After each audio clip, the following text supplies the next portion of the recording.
Hello, शुभ दुपार. तर तुमचं सगळ्यांचं पुन्हा एकदा स्वागत आहे आपल्या मराठी यूट्यूब चॅनेलमध्ये. तर आज आहे ना एकादश होती, तर हा व्हिडिओ मी एकादशीला शूट केलेला आहे, तो येतोय तुम्हाला. तर एकादशीच्या दिवशी आहे ना इकडे आईंनी तुळशींच्या काड्या आहे ना, तर त्या व्यवस्थित तोडून वगैरे घेत होत्या. तर एकसारख्या आकारामध्ये कट करत होत्या, त्या हातानेच कट करत होत्या. तर आम्ही ना अंगणामध्ये तुळस वृंदावन लावलेलं होतं, तर ती सुकून गेलेली होती. आता ती 4-5 महिन्यांची तुळस म्हणजे आईंनी सुकवून ठेवलेली होती. ती 4-5 महिन्यांपासून जपून ठेवलेली होती आईंनी. एका छान अशा लाल कपड्यामध्ये गुंडाळून वगैरे ठेवलेली होती, कारण की आईंनी तिचं काहीतरी महत्त्व ऐकलेलं होतं, म्हणून मग आईंना ते माहीत होतं. तर आईंनी ना ती एका कापडामध्ये छान अशी गुंडाळून पिशवीत पॅक करून ठेवलेली होती. आणि खूप मोठी तुळस होती ती, तर तिच्या काड्या खूप महत्त्वाच्या असतात. तर आज अधिक महिन्यातली एकादश होती, तर त्यामध्ये ना त्या ज्या काड्या असतात ना त्याला कापसाच्या छान अशा वाती करून त्यामध्ये ना थोडंसं पुढून हळदीचं पाणी लावायचं होतं त्याला. म्हणजे जे काही टोकं वगैरे असतं ना पेटवायचे, तर ते थोडेसे पिवळे करून मग ठेवायच्या होत्या. तर मी इकडे छान अशा वाती करण्यासाठी बसलेली होती, आणि आता मला आहे ना आई आहे ना छोट्या छोट्या काड्या करून म्हणजे अशा तोडून देत होत्या एकसारख्या आकारामध्ये. तर तुळशीच्या काड्या लावण्याचं आहे ना काहीतरी महत्त्व असतं, तर मी तुम्हाला आईंना एक दिवस तेही सांगायला लावेल.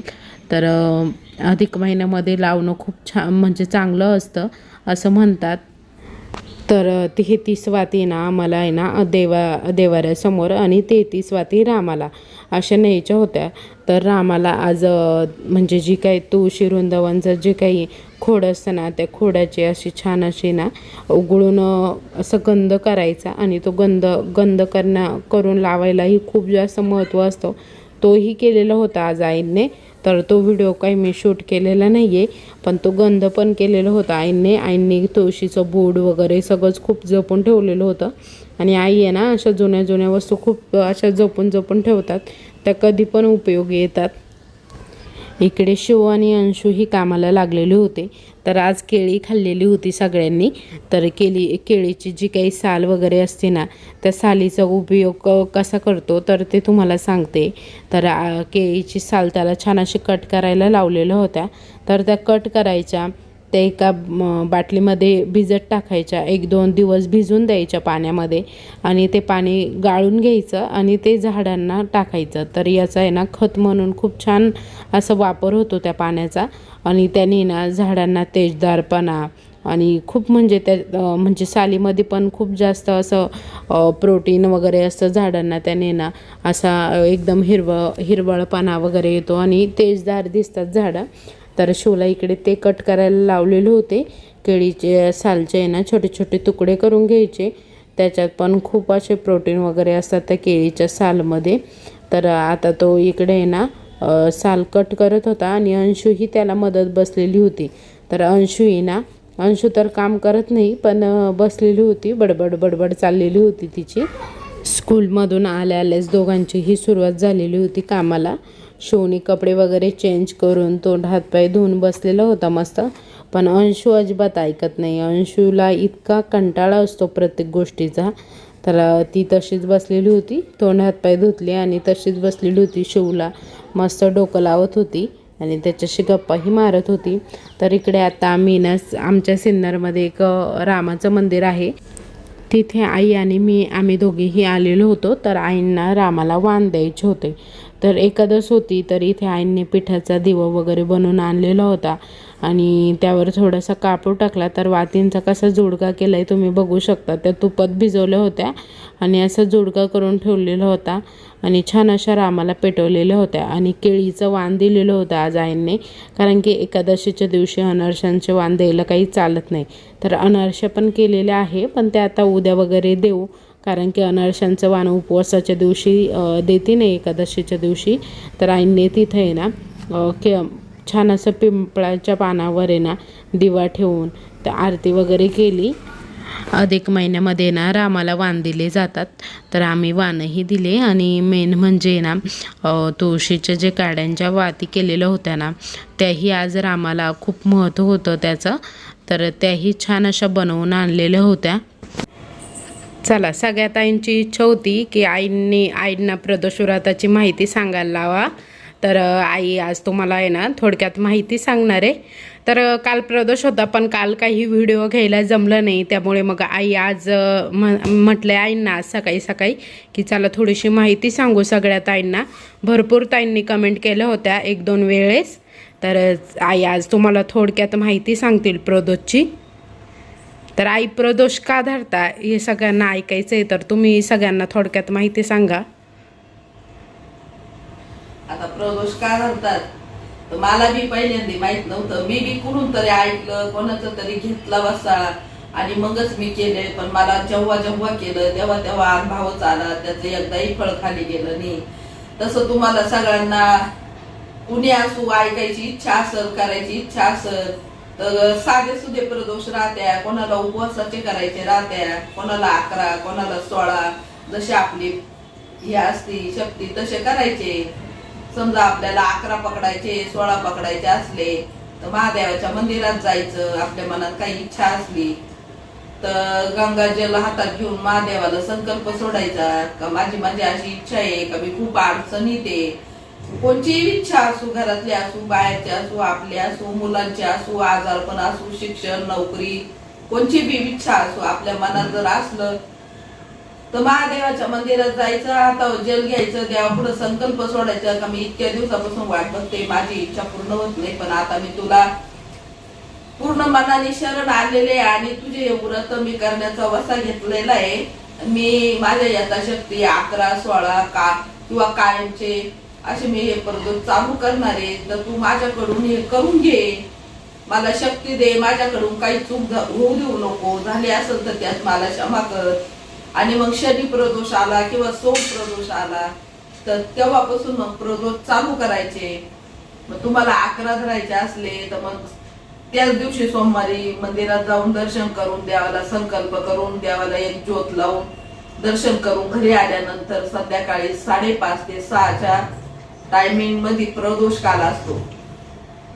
किंवा तुम्ही मोबाईल मध्ये बी बघितलं तर तुम्हाला कळलं आता प्रदोष काल सुरू झाला. अशा टायमामध्ये घर स्वच्छ पुसून गंगाजल गोमित्र शिपडून छान आपल्याला जिथं पूजा मांडायची तिथं रांगोळी काढायची, स्वस्तिक काढायचं आणि त्याच्यावर पाठ ठेवून सफेदच वस्त्र ठेवायचं. मग तुमच्या घरातली पिंड असली ठेवली चालत, नसली तर तुम्ही वाळूची केली तरी चालत, वाळूची नसली तर तुम्ही मातीची बी बेलाच्या झाडातली माती स्वच्छ घेऊन बनवली तरी बी चालत.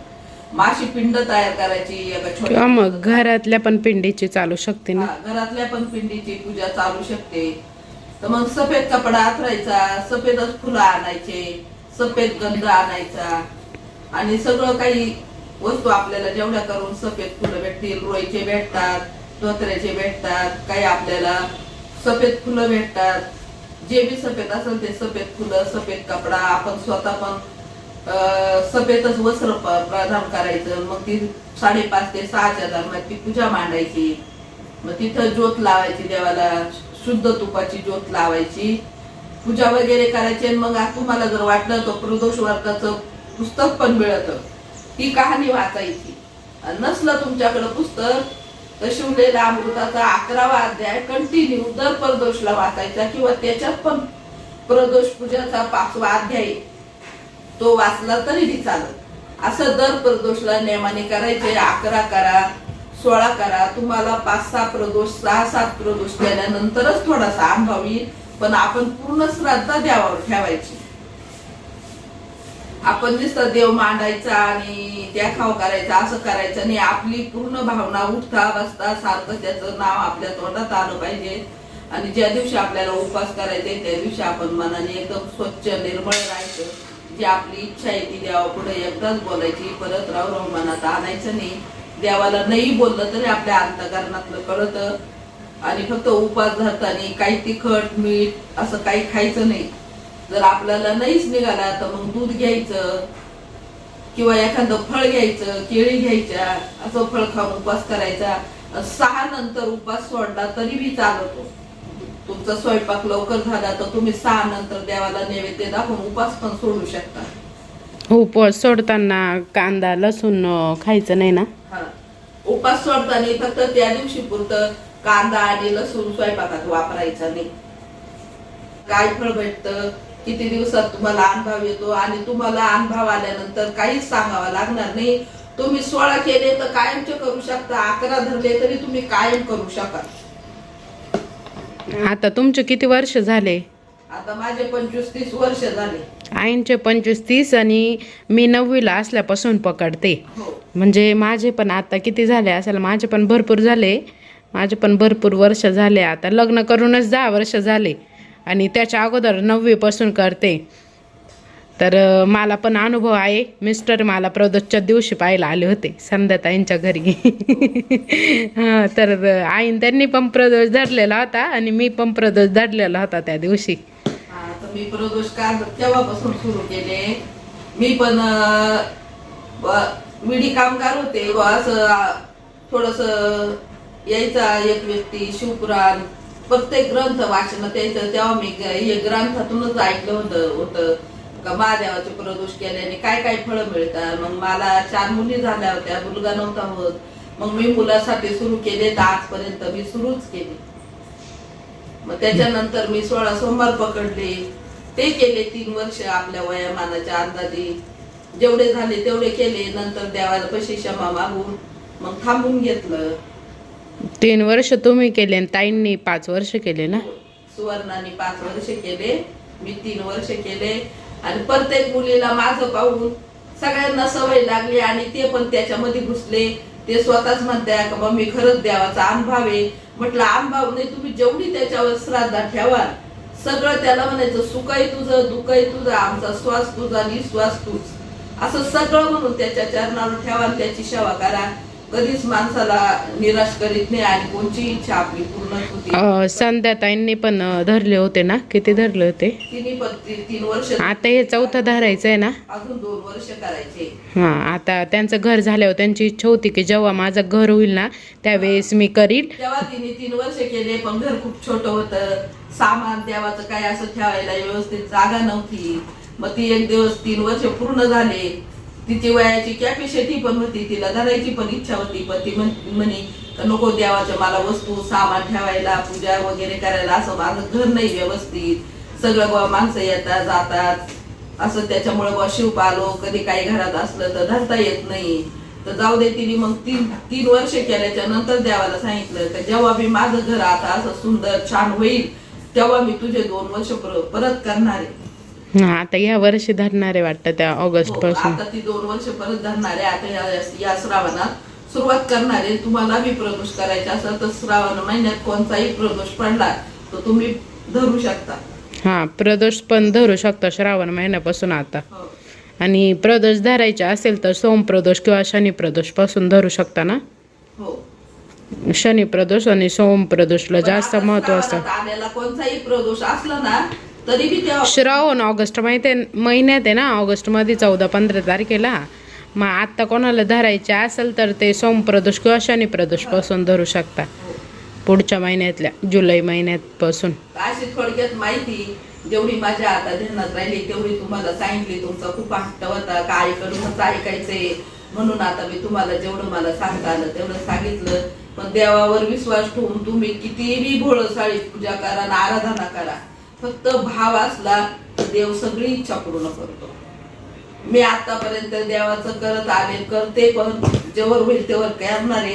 पण मी कधीच त्याच्याकडे काही मागत नाही. मी फक्त एकच सांगते, माझे मुलं बाळ, माझे नातू पंतू, बहीण भाऊ सगळे फक्त सुखात राहू दे. धन नको, दौलत नको, नको, कष्ट करण्याला शक्ती दे आणि सगळ्यांना सुखी ठेव. त्यांच्या मागे आम्हाला सुखी ठेव, एवढी प्रार्थना माझी रोज देवाला राहते. दुसरं मी देवाकडे काहीच मागत नाही. पण मला तो छंद झाला आणि मला त्याची पूजा आराधना केल्याशिवाय मला चुकल्यावानी वाटतं, म्हणून मी एकही दिवस खाडा करीत नाही. आईंची रोज सकाळी पूजा राहते महादेवाची, म्हणून आईंनी नर्मदेश्वर छान असं तुम्हाला दाखवलेच मी.